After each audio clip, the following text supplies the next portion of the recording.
Ladies and gentlemen, my name is Totalbiscuit. I'm here to ask and answer one simple question. Why am I a horrible big fat liar? I said I wouldn't bring you WTF Is Darksiders II until I came back from my vacation. I'm a horrible liar and I'm very sorry. Here it is. Alright, so WTF Is Darksiders II. It is the sequel to the original Darksiders by Vigil Games as published by THQ. The original game was described by many as something of a dark Zelda, and that's exactly how I would have described it as well. A third-person action game in the vein of Zelda Ocarina of Time. Hell, even some of the abilities and items were the same. So there's obvious inspiration there, but for those of us wanting something of a darker Zelda experience, Darksiders did deliver in spades. A hell of a lot of Ds. What it didn't do is give a good PC port, sadly. Now, what I would like to say is that since this is a simultaneous release on console and PC, although only for the guys over in the US, if you're in the EU, you're going to have to wait another week for this, for whatever bloody reason. That's incredibly stupid, I might add. I mean, really, come on, Vigil and THQ, how dumb are you? You really think that people are going to wait a week? Christ, there'll be a pirated copy out on the internet within a day and then people just rip it off. Simultaneous releases, folks. Don't piss off your consumers and you will have less piracy. It's really as simple as that. There are no oceans on the internet. Anyway, besides the point. Is the port any good? Well, we'll be talking about that. I'm going to be trying to sandwich the problems I've got with the port in between some compliments. If at all possible, because I know how you guys get. He's whining about everything. How dare you inform us? I'm a horrible person. And so on and so forth. Consumers are their own bloody worst enemies. Anyway, let's have a look at the options menu. Just kidding, there barely is one. As you can see, there actually is nothing. That's it. That is pretty much it. You've got full screen and windowed mode. You've got video resolution and a vertical sync that doesn't work. Trust me, I've tried it. It is not working at present. THQ have promised to bring out a config file which will allow you to edit more stuff. They haven't done it as of yet. So maybe by the time you've seen this, they've been able to do it. That would be kind of wonderful, wouldn't it? But unfortunately, not the case right now. Aside from that, you can configure things like difficulty, aim, sensitivity, auto-collect, so that's auto-loot, kind of handy. And a bunch of other stuff, and that is really about it. You might wonder, well, where are the controls? Well, for some weird reason, they've stuck the controls in the inventory screen. No, I kid ye not. Now, before I go on, because no doubt some of you have noticed this already, the textures in this game are really ugly. Seriously ugly. I'm talking Prototype 2 level ugly, uglier, wow, not even a real word, try it again. Arguably even worse. You can very clearly see it all over the character right there. That is, of course, the in-game model, and this applies to pretty much everything in the game. The textures are low resolution because it's a console game, which is designed to run at 720p, not at 1080p, and they haven't done anything with the textures whatsoever for this version. Bad. Very, very bad. Looks about the same as the original Darksiders, which of course is a few years old. The game really does look out of date, unfortunately. However, on the plus side, it's not as bad as Prototype, because while it is ugly in terms of its textures, it also happens to run really well. And it runs on a lot of different machines. I've been asking around my followers who actually have this game, does it run well in your machine? And always they're saying yes, it runs well even on older hardware. As it should, really. I mean, this game was designed and made to be run on 7 to 8 year old console hardware, so I should expect it to run fairly well on PC. Prototype doesn't. Darksiders 2 does. Frame rate is blindingly smooth, incredibly so. I would hope so, considering, as I said, that the graphics do have some weaknesses. But when it comes to smooth gameplay, the game does have it in spades and also lacks, very much so, loading times. Behold. What loading times? Yeah, very, very rarely do you get them. Sometimes when you're fast traveling between completely different areas, you will get a very short loading screen. But aside from that, it is absolutely seamless, which is very nice indeed.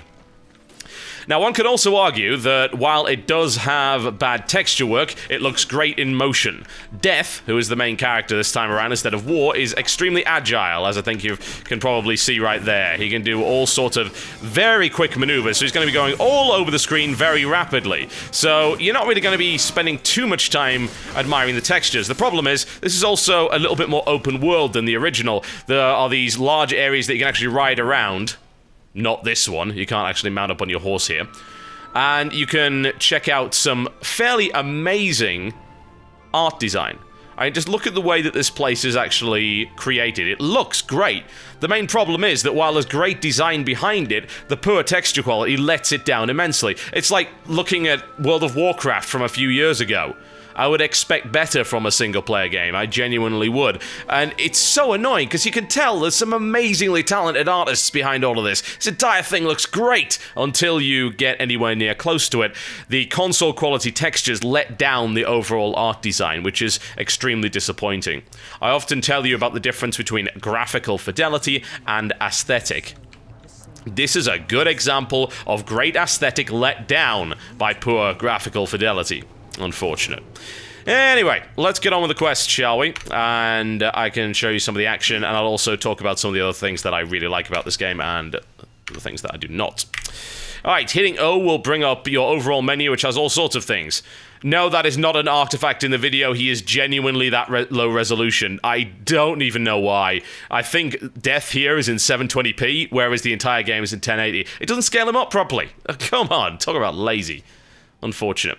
Anyway, as you go through here, you'll notice your inventory screen. Now, this time around, Darksiders has this action RPG feel to it. It actually has loot, lots of loot, using the fairly traditional system of white, green, blue, purple, orange, and all that good stuff to indicate just how great things are. So if I were to wear my Sage boots, for instance, which I believe I am wearing at the moment, actually, then I'm going to get defense, arcane, critical damage, resistance, and experience boost. Very, very nice indeed. A lot of different items. You've got your primary weapons, which are always scythes, I believe, of some description. And then you've got secondary weapons, which can be all sorts of things. I've got stuff like big axes, bucklers, maces, glaives, gauntlets.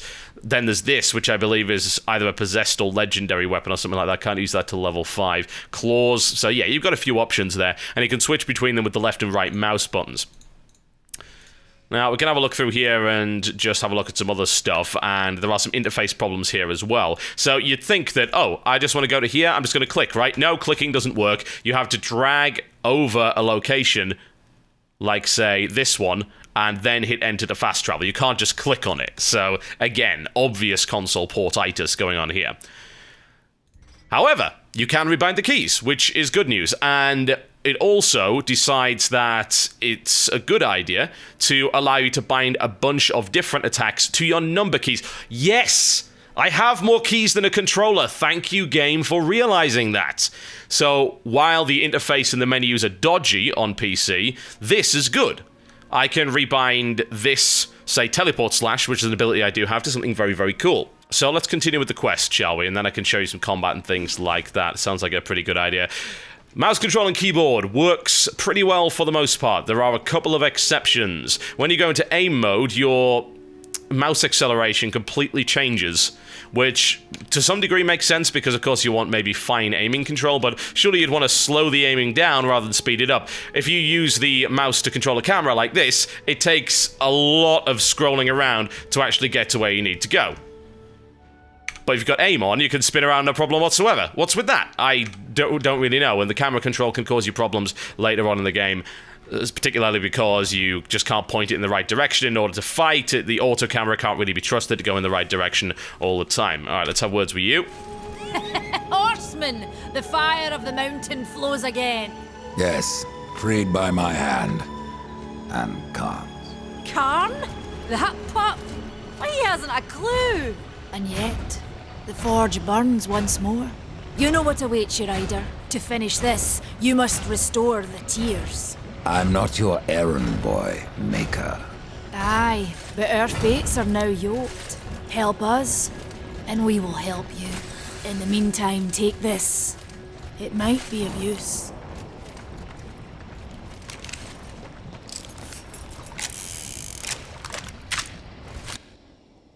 Excellent. Wonderful. Now this pistol. It belongs to my brother, Strife. How came it here? I cannot say, but there are other goods you may barter for now as well. Restore the tears, then return to me.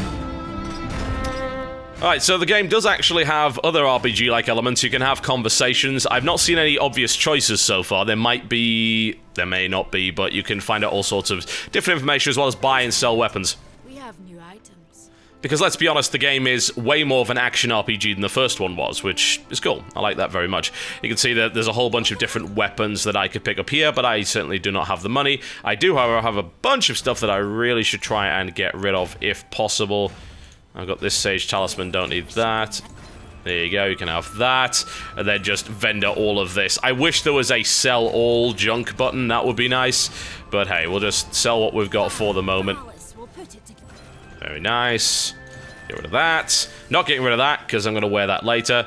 Now, weapons-wise, some of these aren't so good, so I'll get rid of them. I'm going to keep the claws, because I'd like to show them to you. And these are my old scythes, so don't need them. There we go. Do I have enough cash for anything good? Nope. But, ding! Apparently you level up for... I assume that was for completing the quest, not for selling stuff, which would be weird. Alright, so skill points. There are a couple of skill trees, and I do literally mean a couple of skill trees. Harbinger and Necromancer. Necromancer seems to be focused around minion control. Harbinger is more around being a melee guy and focusing on single target damage and just using your weapons to great effect. I grabbed the first ability for both sides, and then I was trying to decide which one I want to go into. I'm thinking I might go into Necromancer, actually, because summoning ghouls is a pretty cool idea. One way or the other, I can either get Immolation for my Teleport Slash, which I don't use all that often, or increase the health of my ghouls, which I also don't really use that often, but hey, we'll go with it, we'll go with it.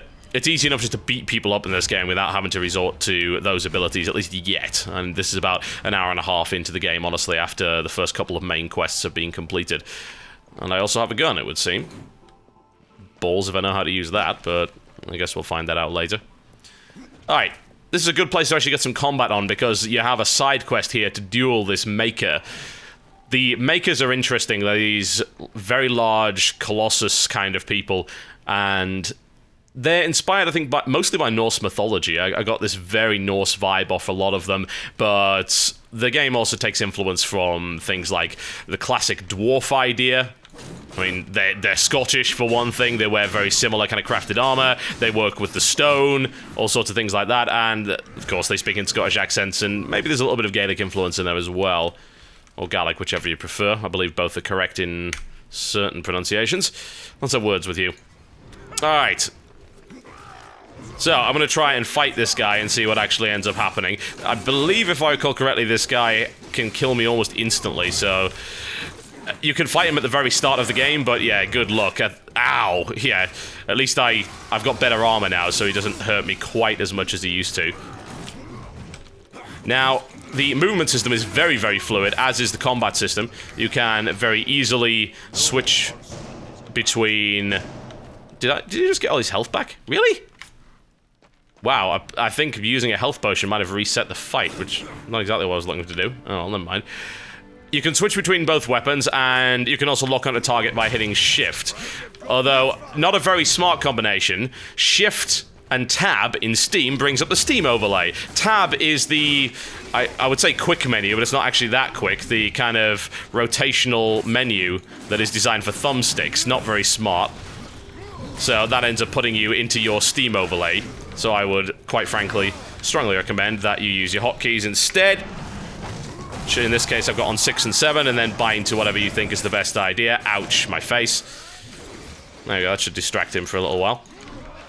Ow. I was trying to leap out of the way there, but it wasn't letting me do it. What? No, I haven't had enough of old Bess. I didn't stop the fight. What the hell?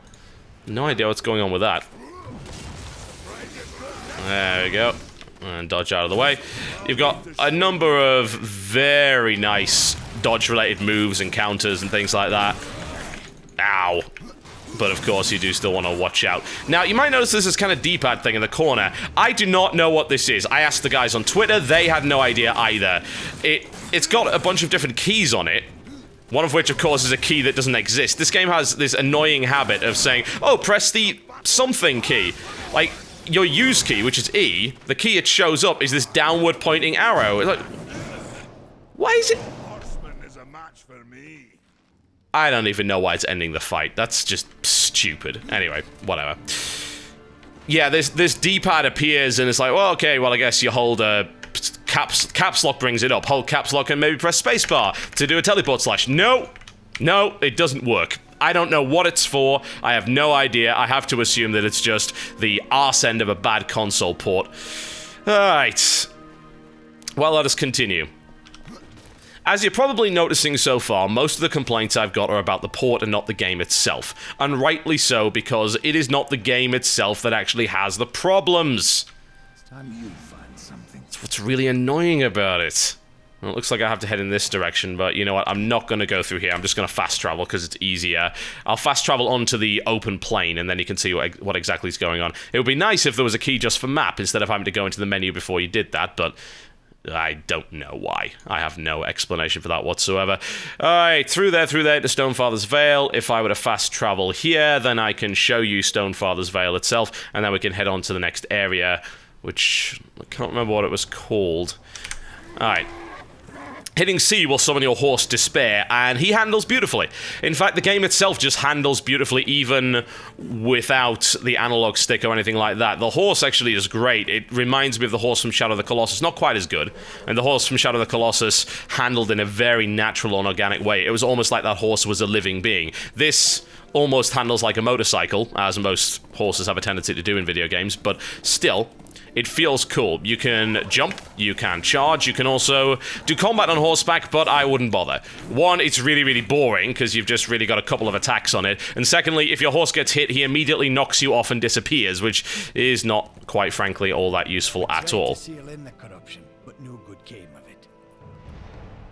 Okay.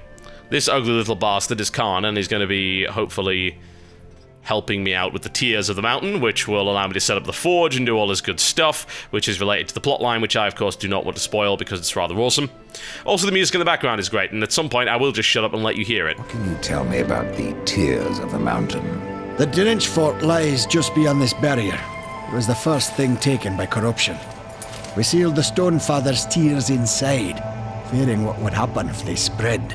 If I do as Alia asks, you'll soon find out. Aye. And the realm will be better for it.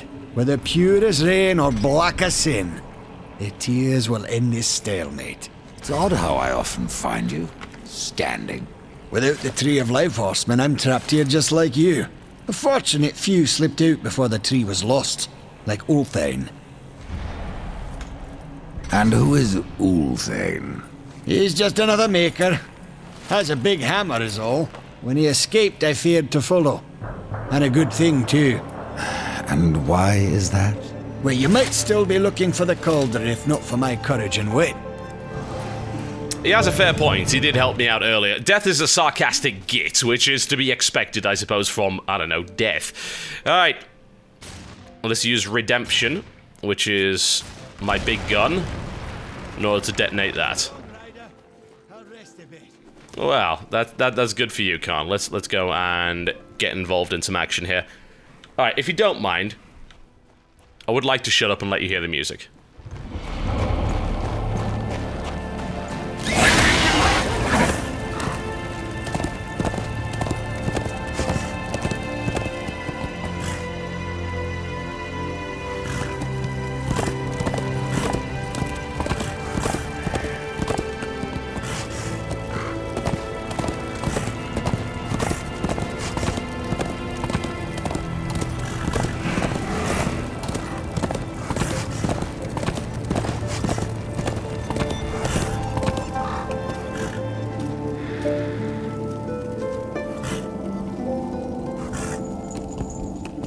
Gorgeous, quite frankly. This soundtrack for this game is astonishingly good. Which is why it makes it all the more bitter, of course, that the problems with the port kind of let it down. I mean, this game could, at least on PC, have been an absolute masterpiece. As it stands, it is merely pretty damn good and suffering from a bunch of problems. Alright, excellent. I got myself something that I needed there. In fact, I might actually just want to head out. This is a fairly bad piece of advice, considering you can't instant kill small enemies while you happen to be on horseback. In fact, I just can't seem to instant kill them at all, which is really weird. Oh, well, never mind. Ah, there we go. It worked that time. Combat with large groups is always fun because you're able to do some crazy slamming stuff. In fact, it's almost a little bit hard to keep track of where death is on the screen. You move so bloody quickly, but if you're used to spectacle fighters like God of War and things like that, then you will not have a problem. Speaking of God of War, it's interesting to make that comparison considering what the original game was all about. I'm just going to head back to Kong so I want to have word to them about this next item before I go in there. Anyway, the original game had this kind of God of War-ish vibe to it, but the combat really wasn't up to par. God of War has very fluid and very visceral combat. Darksiders 1 had competent combat. Not great. Darksiders 2 actually has legitimately great combat. It feels awesome. Great combos, loads of different moves, even early on in the game. So there is a lot to learn there and a pretty high skill ceiling in order to get really good at it. And it's really fluid as well. You can cancel out of any move in order to go into a dodge roll, which is awesome. I really hate it when games lock me into moves and don't allow me to dodge something I can clearly see coming, but because I'm in the middle of an animation, it won't let me out of the way of. Alright, Khan, tell me about this. What of carven stone? That's what we call the Stone of Construct Sentinels, to be specific. A sad thing destroying what a maker worked so hard to craft. But these days it must be done. You'll find the Construct Sentinels you need in the Lost Temple. Good luck to you. Alright. Well, I'm not heading in that direction at the moment. Now, you might have noticed a bird flying around the place. He's called Dust. You can activate him by holding down the Z button. And what happens? He is generally useless for the most part. He actually is really dumb sometimes. He's designed to show you the way. He's kind of like a trail of breadcrumbs and occasionally he'll highlight some cool stuff, but sometimes he sits in places that are just flat out bizarre, like doors you've already been in, things like that. Sometimes he'll just sit on random logs for no reason whatsoever, so I wouldn't trust him too much. He's an annoying little bastard, but he could be worse, he could be Na'vi. Hey, listen, hey! That would be infuriating. Thank God they didn't do that. Oh, what a horrible idea. Alright, on we go. Let's go and have a look around.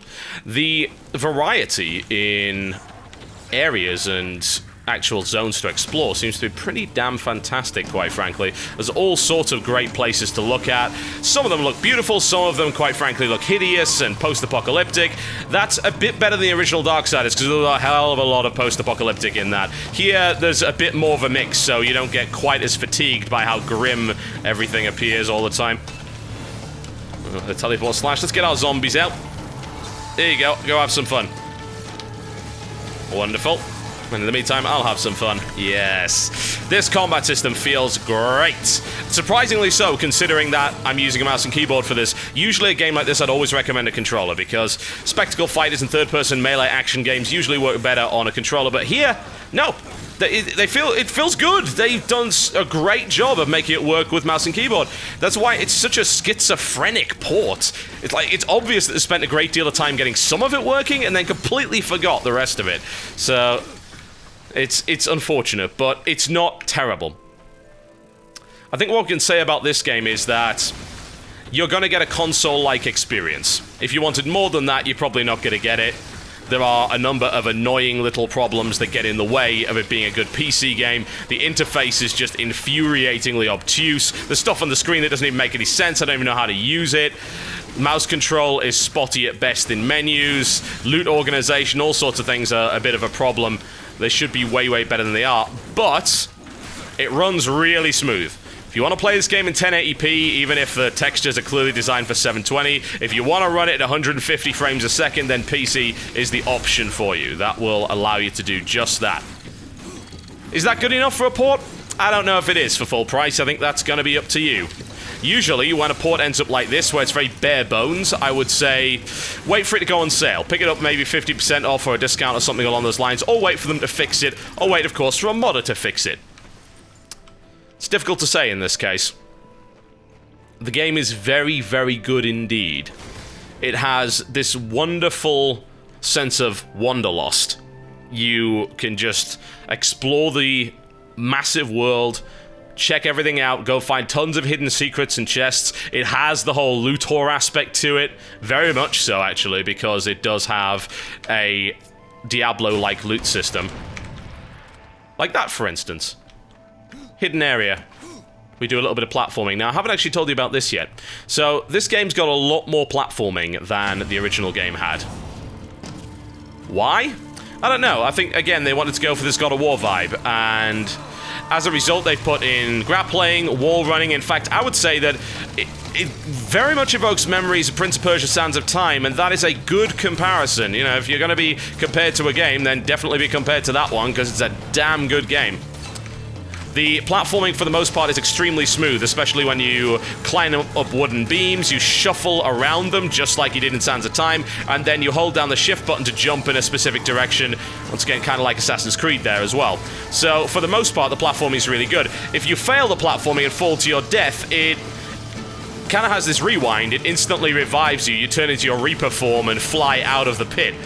Now, I have to ask, why couldn't I have just flown over the obstacle to begin with? I have no idea, but I guess it's a contrivance required to have that kind of platformer-style gameplay. You know, I think it's almost a first for these kind of games. The platforming hasn't annoyed me yet. A lot of the time, because it feels clunky, it annoys the hell out of me in games that try to do that. It's like, well, why don't you just focus on the action? But here, it feels really smooth. It does the job very, very well indeed. Impressive, quite frankly. Most impressive. Not sure if blowing these up is actually going to make much more of a difference. Is there any benefit to it? Or was that just to kill enemies that were coming in my direction? Perhaps it was that. Yeah, I think I'm going to option B at the moment. Seems you have infinite ammo with this gun, incidentally. Unless there's a little minigame which involves blowing them up before they respawn. No, I guess not. Alright, we'll ignore that for the moment then. Let's just check. I'm gonna summon the pigeon or whatever his name is, and then he can say, hey, where am I gonna go? Where do I go? What the hell is he, actually? Is he buggered off over here? I bet he has. It's like, duh, go inside the temple. Really? Yeah, thanks, bro. Now, as I said, I'm trying to kind of sandwich compliments for this game in between problems that I've got with it. The camera. The camera is not as fluid as I would like. It has caused me a couple of issues in platforming sections thus far. Why has it caused me a couple of problems? Well, it just tends to be in the wrong place at the wrong time and not allow me to twist the camera around in the direction that I would like. As a result, I've had to make a few jumps which are essentially blind because I can't see all of the detail on the wall and whether or not there's actually something for me to land and grab onto. This is irritating, to say the least. That said, it has only affected me in the minority of circumstances. I would like to see it be better, and I'd certainly like it to be accelerated. But, for the most part, I seem to manage it. And actually, I'm going to die here. Oh, alright. Let's try and kill him as quickly as possible. Get you out of the way. Thank you very much. I thought I was wearing items that gave me health on execute. Apparently not. There you go, you can have some more of that. Now, here's another weird thing. So, you can use... Y over there. Lock onto that. Lord, there is a lock-on system in the game, but for some reason, it gives you a bunch of black bars on the side. Why? Oh, well, that was absolutely horrendous. Let's try that one again, shall we? My attempt to dodge out of the way involved me running directly into his jaws. Not ideal. Not ideal at all. As I was saying... Why the black bars? What the hell's the purpose in that? I don't know. I can't imagine. I'm trying to think if there's even any logical reason from an aesthetic or gameplay standpoint to do that. And I'm gonna go with no! No, there is not. Needless to say, as a bare-bones port, FOV options are not going to be on the cards for you. Personally, I don't have problems with third-person action games in FOV. It seems like the camera does a good job of keeping the view nice and wide. I mean, you can see a hell of a lot on the screen. Look at that. I mean, there's an awful lot of visibility there, so hopefully you guys won't have any problems with that. Get out of the way of that. There we go. I'm thinking we do need to summon some nasties. They should help me deal with this. What I've played so far of this game, I enjoy immensely. It's just every time the game does something awesome, it also does something annoying to get in my way, and that's almost entirely related to the way that it's been ported to PC. I imagine that if I were playing with a controller, I'd find it slightly less annoying, but even then, I don't think the menu system is very fluid at all. It is not conducive to quickly finding what you're looking for. Come on, really? I almost don't want to use the lock-on system, actually, because I found that every now and again it seems like your dodge doesn't actually work if you're in locked-on mode. Whereas if you're in free mode, it works pretty much all the time. I also need to remember that Alt is dodge and not space. There we go, have some of that. Combat is not necessarily easy, which I do very much like. Nothing worse than combat that's far too simplistic. No health potions. Oh well. Never mind, we shall get a move on. I'm actually not even sure where I'm going here. I assume this is an entrance to a dungeon. Around here somewhere. Huh. It says it's here, but I don't see it. I have to wonder if it's just referring to that instead. Or whether or not I have to go underwater. Another aspect of this game is swimming. Yes, Death is actually quite the adept swimmer. I guess you probably wouldn't have guessed that, but yeah, he's pretty good at it. Right mouse button allows you to dive underwater, and swimming is super fluid, actually, which is really impressive. The animation quality of Death is pretty cool as well, and more often than not, there's a ton of stuff to find hidden. These are boatman coins that can be traded in for special lockboxes. They have a chance to give you some pretty cool items. Finding those requires just a little bit of hunting. There should be a chest directly above me over there. The question is, how the hell do you even get into this dungeon in general? It would not surprise me if it had some crazy underwater entrance. There is a dungeon. Let's see if I am in the right place for it. I think it was called the Drench Fort. Yeah, that one over here. But looks like I am in completely the other direction. Where am I? I am at the entrance to the fjord. Well, let's go grab that chest, shall we? I believe there is one over there. Getting over there is going to be a little bit tricky. How the hell will I get over there? Perhaps it's possible. Well, I could just sit here shooting him. Can actually reload my gun. There we go. There's a thing over there which almost looks like it would explode, but I can't seem to hit it from this direction. Not exactly the most accurate weapon ever. We can try and make the leap. I'll tell you what, while Death might be great at things like wall running, he is terrible at jumping. God, he is absolutely atrocious at it. Lord knows why that is. He can run along walls, he can vault over things, he can do crazy feats of athleticism and acrobatics, but ask him to jump a basic gap and he will be sitting there saying, I am Death, I shouldn't have to worry about such pitiful human matters, blah blah blah blah blah. Or something along those lines. Yes, it is rather annoying. Let's try and make that jump again. I'm not even going to bother. I'm not even going to bother. Anyway, we're in the wrong place, that is clear, but I have given you the chance at least to have a look at one of the other environments, this kind of snow-covered fjord that we've got over here.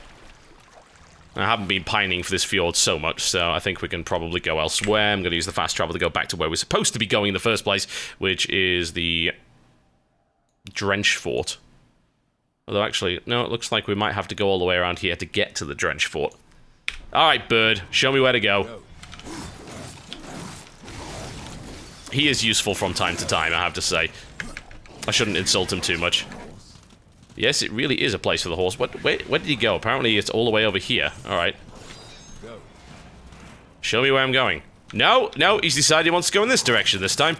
Is he gonna sit on the top there and look smug? He really is, isn't he? It's like, hey, listen! Hey, listen! Like, yes, we get it, there's something here. But is this the primary objective? No, it is not. As you can see on the mini-map, that is all the way over in the other direction. Go away! Thank you very much. The horse is a good way of avoiding most of the combat if that's not what you're looking to do, although occasionally you will get knocked off the horse. You can instantly resummon him though, so it's not too bad. I think I thought I saw a boatman coin up here, but maybe I was mistaken. There's a lot of exploring to be done in this game, which is certainly a very positive thing. Not a linear game by at least the very strict definition of the term. It's got a lot of exploring, it's got a lot of side quests, it's got a lot of dungeon crawling going on in it as well. In fact, there are reviewers saying that this game took, god damn it, took upwards of 30 hours to finish, That's pretty good for a third-person action game. That's pretty rare, and doesn't seem like there's a huge amount of backtracking going on either, although there are a lot of go get this inside this dungeon kind of quests, so some people might object to that. Alright, so there's probably something in there that we can check out, most likely some kind of secret, but I'm not going to go there right now because I want to go and find the Drench Fort, or whatever its name is. Which seems to be up in this direction. Let's try and avoid some combat if it's all possible. Onward we go. It's really cool just to ride around the place. I mean, it blatantly evokes Legend of Zelda Ocarina of Time as you ride around on your pale horse. That's a pretty awesome thing to do. This is the post-apocalyptic version of Hyrule Field. Alright, up we go. This seems like the right way. Birdie is once again being absolutely useless, but that looks like a dungeon right ahead. Yes, indeed. That is the Drench Fort. So, this has probably got some puzzles in it. This would be a good place to check that kind of thing out. So far, I haven't really had any problems whatsoever with the puzzles, which for me is very surprising and probably means they're horrendously easy. But I would imagine they get a little bit more complex later on, needless to say. And once again, it is a third-person action game. Don't expect anything amazingly cerebral, but every now and again there's something that makes me think, huh, yeah, that's cool. They put some pretty good work into that. That's kind of smart. Ah, Death, whose job is to punch midgies. Come on, really? I know I've got this area inspired by Scotland, but this is getting ridiculous. Actually, come to think of it, I think I've got some items I can wear now, as well as a couple of skill points I can spend. Additional fire damage. Aegis Guard. Innovation. Could do that. Let's go with that. Yeah, I like my ghouls to summon fiery auras. That sounds like something that's a little bit of fun. Let's go find through one of these nondescript little menus what I'm looking for. Ah, yes, the Dark Avenger. This is something I got from a drop. Looks pretty ridiculous. I have every intention of equipping that. Thank you very much. Currently wearing Sage Boots, which, while they don't have as much defense, they've got a bunch of other stats on them, so I shall keep them. Sage Talisman there. I think I had a pauldron as well that I can wear. There we go.